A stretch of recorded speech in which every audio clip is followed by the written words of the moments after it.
ወበድረኒ ትገብር ፋሲካ ታጽባ በደመ ክርስቶስ የታጠባችሁ በደመ ክርስቶስ የተዋጃችሁ የልዑል እግዚአብሔር ቤተሰቦች ወንድሞቼ ዲያቆናት፣ መዘምራን በዚህ ቅዱስ ስፍራ መንፈስ ቅዱስ በአንድም በእኔ ላይ ጠራችሁ ክርስቶሳውያን በክርስቶስ ፍጹም ሰላም እላችኋለሁ። እንደምን አደራችሁ? እንኳን ለጌታችን ለመድኃኒታችን ለኢየሱስ ክርስቶስ የትንሣኤ በዓል በሰላም አደረሳችሁ። እልል ብላችሁ አመስግኑ። እግዚአብሔር በእውነት ቸርነቱ ምሕረቱ ከእኛ ጋር ሆኖ በእድሜያችን ላይ እችን ተጨማሪ ጊዜ ሰጥቶናልና እግዚአብሔር በእውነት የሚመሰገንበት የምስጋና ለሱ ምስጋና የምናቀርብበት ስጦታዎች አሉ።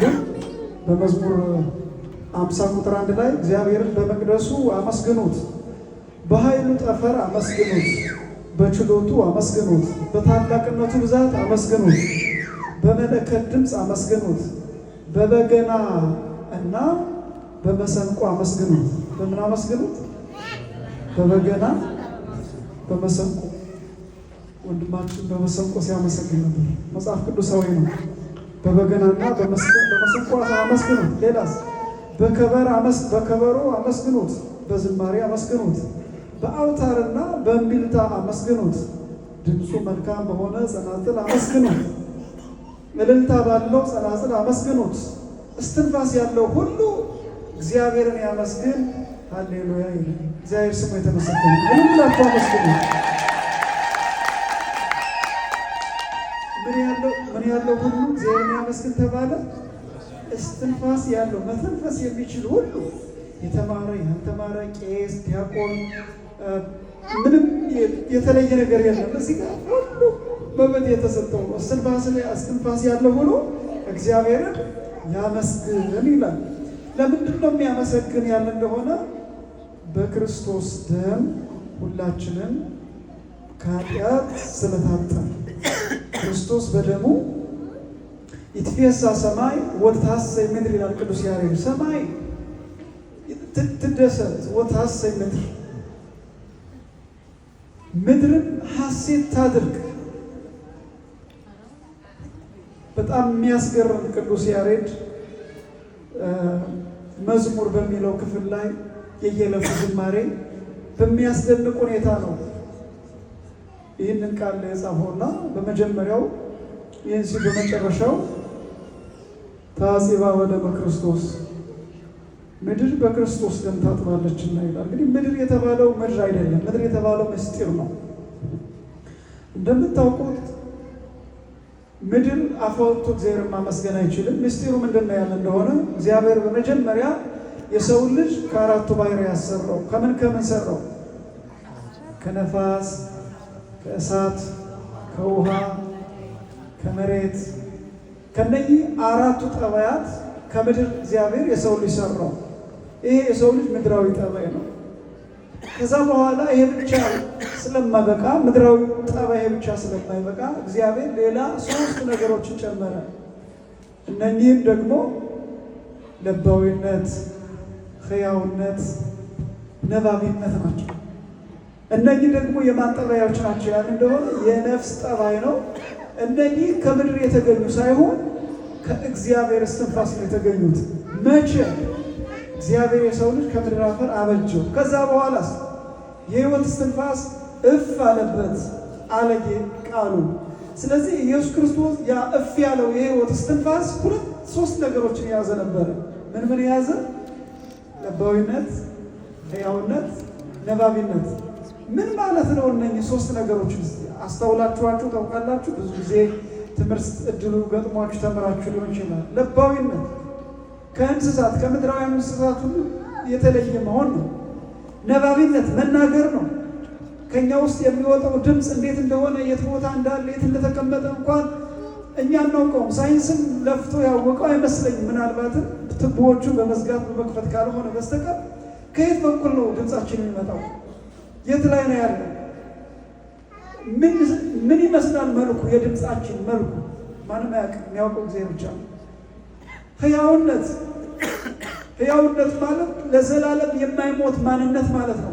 ለዘላለም ይህንን የማይሞተው ማንነት ከሚሞተው ከስጋ ጠባይ ጋራ እግዚአብሔር አንድ አድርጎ አዋህዶ የሰው ልጅ ሰባት ማንነት ያለው ማለት ነው። ስለዚህ ይሄ ከሰባት ማንነት የተፈጠረ የሰው ልጅ ሁል ጊዜ ምን ያድርግ ተባለ?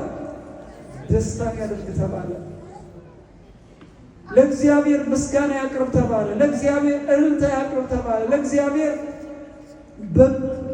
ድምፅ ባላቸው መልካም ነገሮች ሁሉ እንድናመስግን ተወሰነ። በዚህ በጊታር ማነው ይሄ ጊታር ነው ምንድነው? እሱ አይደለም። እዚህ ጋር ተለይቶ ተቀምጠዋል። እግዚአብሔር የሚመሰገንባቸው ነፍስን ከስጋ ጋር ሊያዋሩ የሚችሉ የምስጋና መሳሪያዎች በእነሱ ሁሉ እግዚአብሔርን አመስግኑ ተባለ። እንግዲህ ወምድሪ ትገብር ፋሲካ፣ ምድር ፋሲካ ታደርግ ሲባል ምስጢሩ ዋናው ይሄ እንደሆነ ሁላችሁም በመዝሙር ሲዘመር በየቤታችሁ ሲዘመር ምድር የተባለው የሰው ልጅ እንደሆነ ልትረዱ ይገባል። እንደዛ ከሆነ ለእግዚአብሔር ደስታ ሁሉ ጊዜ ምን ማድረግ አለባችሁ? ፋሲካ ምን አይነት ነው ያለ እንደሆነ ቃሉ ከጥንት ከዕብራይስጥ ከግሪክ የመጣ ነው። ማለፍ ማለት ነው። እስራኤል ከግብፅ ባርነት በነበሩበት ጊዜ እግዚአብሔር የማይታለፈውን የኤርትራ ባህር ቀዝፎ ስላሳለፋቸው ያን የማለፍ ጊዜ ከመከራ የማለፍ ጊዜ ከመከራ የመሻገር ጊዜ ተብሎ ፋሲካ ተብሏል። ይሄ ደግሞ የብሉይ ኪዳኑ ሀሳብ ሲሆን የአዲስ ኪዳኑ ሀሳብ ደግሞ የአዲስ ኪዳኑ ፋሲካችን ኢየሱስ ክርስቶስ ራሱ በመስቀል ላይ ተሰቅሎ ራሱ እንደ በግ ታርዶ ቅዱስ ሥጋውን ክቡር ደሙን ሰጥቶ ራሱ አዳኝ፣ ራሱ ተወካፊ፣ ራሱ ሰዋይ፣ ራሱ ተቀባይ፣ ራሱ መስዋዕት አቅራቢ ሆኖ የሁላችን አምላክ ኢየሱስ ክርስቶስ ስለኛ ኃጢአት ቀረበ። የሰው ልጆች ተሸክሞት ከነበረው የኃጢአቱ ክፋት ሁሉም ሰው መቃብሩን በእግሩ ቆፍሮ እስኪሞት ድረስ ሰይጣን በሰው ልጆች ጣረ ሞት አብዝቶ ያሰቃይበት ይገዛበት የነበረውን ዘመን ኢየሱስ ክርስቶስ አቁሞ በፈሰሰው ደሙ አጥቦ በምናምነው ጊዜ በመንፈሳዊው የህሊናችን አጸድ አባት ሊሆን ከኛ ጋር አድራሻ ያስቀምጡ። ይህ በቀላሉ ልንገራችሁ። አንድ ሞባይል ቢኖር ያ ሞባይል ሲም ካርድ ካለው ኢትዮጵያ ካለ ሰው ጋር ግንኙነት ኮንታክት ማድረግ ይችላል። የሰው ልጆችን በኢየሱስ ክርስቶስ በስላሴ ስም ከተጠመቁ በኋላ ክርስቶስ ጋር በሚጸልዩበት ጊዜ ግንኙነታቸው ያለው በሰማይ ያለው አምላክ በምድር ያለው ጌታ ወደ እኛ ሀሳብ እኛ ወዳለንበት ማንነት እኛ ወዳለንበት አቅም ይመጣል። እግዚአብሔር እያንዳንዳችን እንደየአቅማችን ነው የሚረዳን፣ የሚመጣውም እንደ አቅማችን ነው። በደንብ አድርጋችሁ ምዕመናን አስቡት። እኔ ስለ ቤተ ክርስቲያኒቱ አላውቅ አልተማርኩ ምናምን ያለው ቦታ ሩቅ ነው፣ ቤተ ክርስቲያን የለውም እንዲህ የሚሉ ሰዎችም አሁን ይህን በደንብ መረዳት አለባቸው። እግዚአብሔር የሩቅ አምላክ አይደለም። እግዚአብሔር በምንጸልይበት ጊዜ እኛ ወዳለንበት ቦታ ለመምጣት እግዚአብሔር አይርቀውም። እኛ የምንሆነው እኛ ያለንበትን አይቶ እግዚአብሔር ይመጣል። ሲም ካርዱ ከሌለ ግን እግዚአብሔር ሊመጣ ይችላል። ሲም ካርድ ከሌለ ቀፎ ምንድን ነው የሚሆነው? ፎቶ ሊያነሳ ይችላል። ሌላስ ምንድን ነው የሚሰራው? ሲም ካርድ የሌለው ቀፎ ምንድን ነው የሚሰራው? ፎቶ ነው የሚያነሳው። ከዚያስ ምናልባት ካልኩሌተር ሊሰራ ይችል ይሆናል። ከዛስ ክርስቶስ የሌለው ክርስቲያንም መኖር ይችላል። ልክ ካልኩሌተር ፎቶ እያነሳ እንደሚኖረው ስልክ መኖር ይችላል። እግዚአብሔር በጸጋው ማንንም አይከለክልም፣ ሕዝቡንም አይዛቡንም ያኖራል። ግን ሲም እንዳለው ካርድ አይነት ክብር ስልኩ እንደሌለው ሁሉ ክርስቶስ ከሌለ በዛ ሰው ልቡና ውስጥ ክብር የሚባል ነገር አይኖርም። ሰላም የሚባል ነገር አይኖርም። እረፍት የሚባል ነገር አይኖርም። የአእምሮ ደስታ የሚባል ነገር አይኖርም። መረጋጋት የሚባል ነገር አይኖርም። ሁል ጊዜ ምን አይነት ኑሮ ነው የሚኖረው? እየተጨነቁ መኖር። ጸባይን ያከፋል፣ ውስጥን ያከፋል፣ መንፈስን። ክርስቶስ በውስጥ ከሌለ ሰው ምንድን ነው የሚሆነው? ብስጩ ነው የሚሆነው። ክርስቶስ በውስጥ ሲኖር ሰው ምን ይሆናል? ፍቅር ይሆናል። ለምን? ክርስቶስ ፍቅር ነው። በዚህ ምድር ላይ እንደ ክርስቶስ የተገፋ አለ? ስለዚህ አንድ ሰው በዚህ ምድር ላይ የክርስቶስን ያክል ሊገፋ ስለማይችል ክርስቶስን ወደ እኔ ተመልከቱ ነው። ወደ እኔ ተመልከቱ። ቅዱስ ጳውሎስም አልዕሉ አልባቢክሙ ላይ ለይኩን ህሊና ልብክሙ፣ ወደ ሰማይ ወዳለው ተመልከቱ ነው ያለው እና ሁሉ ጊዜ ክርስቶስን የምናምን ክርስቲያን የምንመለከተው ወደ ክርስቶስ ነው፣ ወደ ሰው እንኳን አይደለም። ሰው ተሰባሪ ነው። ሰው ይሳሳታል። ወደማይሳሳተው፣ ወደማይሰበረው፣ ወደማይለወጠው ወደ ዘላለማዊ አምላክ ወደ ኢየሱስ ክርስቶስ ማደግ ያስፈልጋል። ወምድርን ብለን ስናመሰግን ሁል ጊዜ የእሱን የክርስቶስን ጸጋ እያወቀን ሁል ጊዜ እሱ ለእኛ ያደረገውን እኛ ደግሞ ለእሱ እናደርገው የሚገባውን እያወቅን መኖር ይጠበቅብናል። በተለይ በዚህ ዘመን ኦርቶዶክሳውያን፣ በዚህ ዘመን በተለይ እምነታችሁን በደንብ ልታውቁ ያስፈልጋል። በጣም የፈተና ዘመን ነው። አሁን ምልክት ነው። ቀጣዩ ምን ይላል ቅዱስ ጳውሎስ? ቅዱስ ዮሐንስ በራእዩ ደስ የሚያስጨንቅ ዘመን ይመጣል ይላል። የሚያስጨንቅ ዘመን። አሁን በትንሹ እየተጨነቃችሁ አይደል? በአንድ በሌላ በማህበራዊ በቪዲዮ በምን ውስጣችሁ ጭንቀት አለው አይደል? እሱን ማስወገድ ያስፈልጋል። እሱን አስወግዶ በገነት ውስጥ መኖር ያስፈልጋል። እንዴት ነው በገነት ውስጥ የሚኖረው? ክርስቶስ ሁለትም ሶስትም በምትሰበሰቡበት ጊዜ እኔ በመካከላችሁ እና ማይከለክም እኔ በመካከላችሁ ሆናለሁ። ይህንን መልስ የመለሰው ገነት የት ናት ተብሎ ተጠይቋል። ስለዚህ ወገኖች ገነት መካከላችሁ ናት። ገነት ከወንድም ከእህት ከቤተሰብ በምትኖርበት ሰው ጋር ተስማምተ በምትኖርበት በዛ ውስጥ ገነት አለ። ገነት ማን ነው? ራሱ ኢየሱስ ክርስቶስ ነው። ደግሞ ፍቅር በሌለበት ቦታ ደግሞ ክርስቶስ የለም።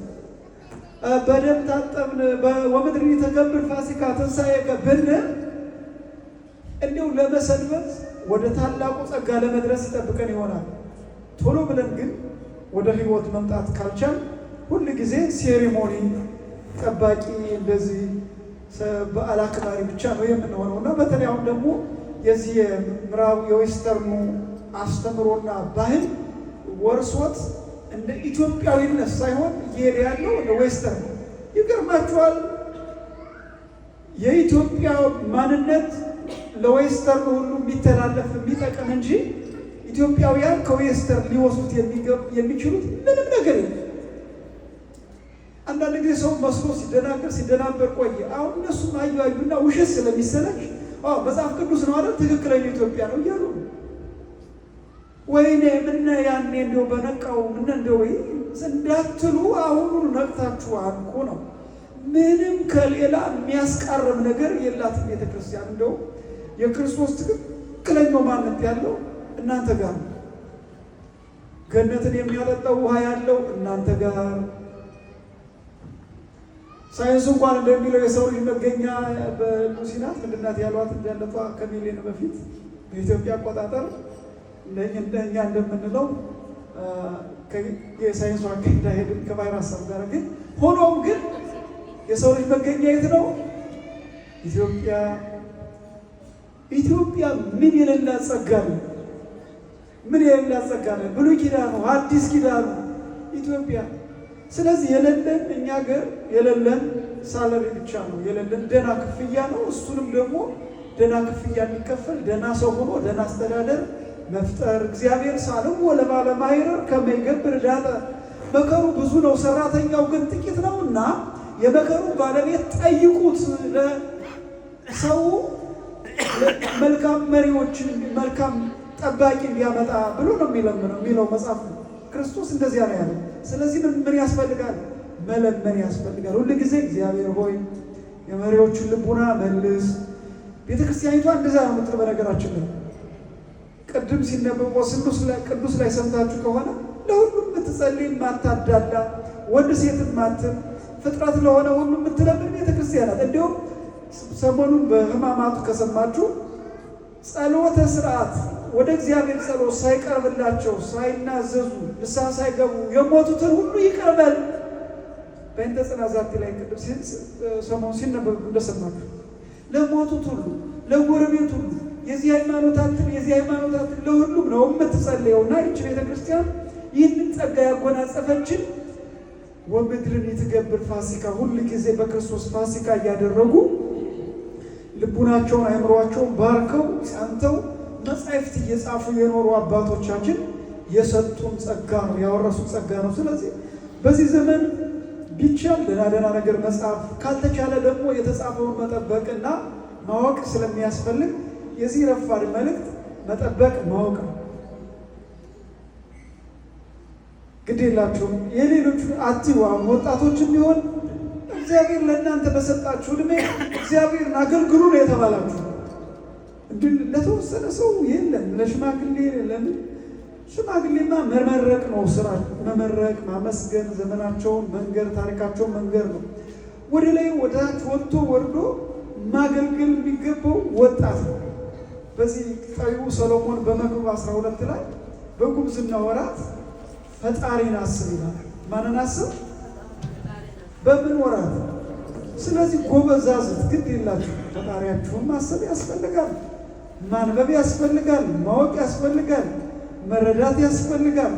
ቤተ ክርስቲያናችሁ የእናንተ እንደሆነች ምን እንደምትል ያስፈልጋል። አለያ በቤተ ክርስቲያን ውስጥ ያለ ሰው እንኳን በዚህ ዘመን አስቸጋሪ ነው። ለመንጋው የማይራራ እንደኛ አይነት ሆኖ ደግሞ ጨካኝ የሚሆን ቢያጋጥማችሁ አሁን ጨካኝ ሆኜ እንደ በግብነ የማይሆን ነገር ባደርግ ዝም ብላችሁ ነው የምትከተሉ? የለም ቀሲስ ዜናዊ እስከዚህ ያስተምርሃል፣ እዚህ በኋላ ግን ያስተማርከው ትክክል አይደለም፣ ይህንን ማስተካከል አለብህ ነው የሚባል። ወደ ክርስቶስ በማደግ ማለት ነው። ዝም ብሎ እንደ በግሞ ሆ ሲባል ሆ፣ ተመለስ ሲባል መመለስ፣ እንደዚህ አይነት ነገር አይሰራም። ጠቢቡ ሰሎሞን በመክብብ ላይ ምን አለ? የጭንቀት ቀን ሳይመጣ በጉብዝና ወራት ፈጣሪን አስብ፣ ደስ አያሰኝም የምትላቸው ዓመታት ሳይደርሱ ፀሐይ ብርሃን፣ ጨረቃ ከዋክብትም ሳይጨልሙ ደመናትም ከዝናብ በኋላ ሳይመለሱ ቤት ጠባቆች በሚንቀጠቀጡበት ኃያላን ሰዎችን በሚጎበኙበት ጥቂት ሆነዋልና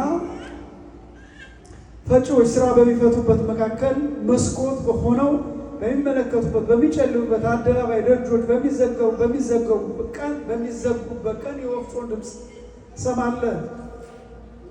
ከወፍ ድምፅ የተነሳ ሰው ሲነሳ ዜማም የሚጮሁበት ሴቶች ልጆች ሁሉ ዝግ ሲሉ ከፍ ያለውን ደግሞ ሲፈሩ ድንጋጤንም በመንገድ ላይ ሲሆን ለውዝም ሲያብብ አንበጣም እንደ ሸክም ሲከብድ ፈቃድ ሲጠፋ ሰው ወደ ዘላለም ቤት ሲሄድ አልቃሾችም በአደባባይ ሲዞሩ የብር ሰሪ ሳይበጠስ የወርቅ ኩስኩስ ሳይሰበር ማድጋውን በምንጭል አጠገብ ሳይከሰከስ መንኮራኩሩም በጉድጓድ ላይ ሳይሰበር አፈርም ወደ ነበረበት ሳይመለስ አፈር ወደ የት? ትምህርታችን ምንድነው ርዕሱ? ወምድርን የትገብር ፋሲካ፣ ምድር ፋሲካ ታድርግ ነው የተባለው። ምድር የተባለው ምንድነው ብያችኋለሁ? ሰው። አሁን እዚህ ላይ ደግሞ አፈር ወደ ነበረበት ሳይመለስ የሚለው ማንን ነው? ሰውን ነው። አፈርም ወደ ነበረበት ምድር ሳይመለስ ነፍስም ወደ ሰጠው ወደ እግዚአብሔር ሳይመለስ ፈጣሪን አስብ ይላል። ቅድም ምን አልኳችሁ? ሶስት ነገሮችን ማን ነው የሰጠ አልኳችሁ? ፈጣሪ። ለባዊነት፣ ነባቢነት፣ ሕያውነት። እዚህ ጋር ምን ተባሉ? ወደዛ ወደ ፈጣሪ ሳይመለስ ምድር እነኛ አንድ ላይ የነበሩት በሞት ጊዜ ይለያያሉ። ሞት ሲመጣ ስጋ ወደ መቃብር ይሄዳል። ነፍስ ግን ወደ ነው የምትሄደው? ወደ እግዚአብሔር ነው የምትሄደው። ጠቢቡ ሰሎሞን እዚህ ላይ ተናግሮታል። እና ወደ እግዚአብሔር ከመሄዳችን በፊት ኢትሰደኒ በመንፈቅ ዓመቴ ወዓመቴከ ለትውልደ ትውልድ በሉት። እግዚአብሔር ምን ማለት ነው? ጌታዬ አምላኬ ወይ በዘመኔ እኩሌታ አትውሰደኝ። አንተ ዓመቶች ለትውልድ ትውልድ ናቸው። ብዙ ዓመት አለ ማለት ነው። እድሜ ትሰጣለህ ማለት ነው። እንደዚህ ብላችሁ መለመን መጠየቅ ያስፈልጋል። ልበ አምላክ ዳዊት ይህንን ለምኗል። ልበ አምላክ ደግሞ እግዚአብሔር የተባለ ሰው ነው። እንግዲህ እሱ እንደዚህ መኖር ከፈለገ እኛማ እንዴት አትፈልጉም? መርጥ ፈልጋለሁ በጣም ነው መኖር የምንፈልገው እና ስንኖር ከእግዚአብሔር ጋር በውበት እንድንኖር ነው የዛሬው የትምህርታችን መልእክት። ምድር ፋሲካን ታድርግ፣ የሰው ልጅ ደስታን ያድርግ ማለት ነው። ለተራበ በመስጠት ለተጠማ በመስጠት በማካፈል ደስታን እናደርጋለን። ሁል ጊዜ ደስ ብሏችሁ በክርስቶስ እግዚአብሔር ያኖራችሁ። ሁል ጊዜ በክርስቶስ ደስ ብሎን እንኑር። እግዚአብሔር ምድርን ምሏት፣ አብርሃምን ዘርህ ምድርን ሁሉ የጠላትን ወረዳ ሁሉ ይውረስ እንዳለው ሁሉ ኢትዮጵያውያንን እግዚአብሔር እያበዛን እያወረሰን ነው። ክብር ለስሙ ይሁን። እህታችን ሳምራዊት እንዲህ ወንድማችን ሞገስ ባለቤቷ